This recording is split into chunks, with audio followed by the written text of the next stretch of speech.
বাংলাদেশ কি স্বাধীন সার্বভৌম দেশ? যদি তাই হয় তাহলে কিভাবে ভারতীয় সীমান্তরক্ষী বাহিনী প্রতিনিয়ত পাখির মতো গুলি করে বাংলাদেশিদের হত্যা করে?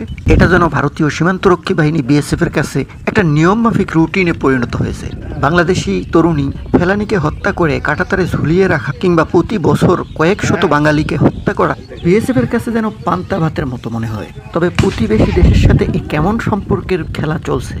সম্প্রতি বাংলাদেশ সীমান্তের ভিতরে ঢুক যেন হরর কিংবা থ্রিলার মুভির মতো জীবন নিয়ে ছুটে চলা দুই বাংলাদেশি রাখালকে নির্মমভাবে গুলি করে হত্যা করল। এটাকে কি স্বাধীন দেশ বলা যায়, নাকি দু দেশের বন্ধুত্বপূর্ণ সম্পর্কের ঘটনা বলা যায়? ভিডিওটি দেখে গভীরভাবে ভাবুন তো, একটা দেশের মানুষ তার নিজ দেশ, অথচ প্রতিবেশী রাষ্ট্রের দুই সীমান্তরক্ষী বাহিনী তার দেশের সীমানা টপকিয়ে ভিতরে দৌড়ে গিয়ে গুলি করে দুজন রাখালকে হত্যা করল। এটা ওকে মেনে নিতে হবে বাংলাদেশকে? এই কি ভারতীয় বন্ধুত্বের পরিচয়, নাকি অন্য কিছু বার্তা দেয়? একটি দেশের স্বাধীনতা সার্বভৌমত্ব কি এরকমই?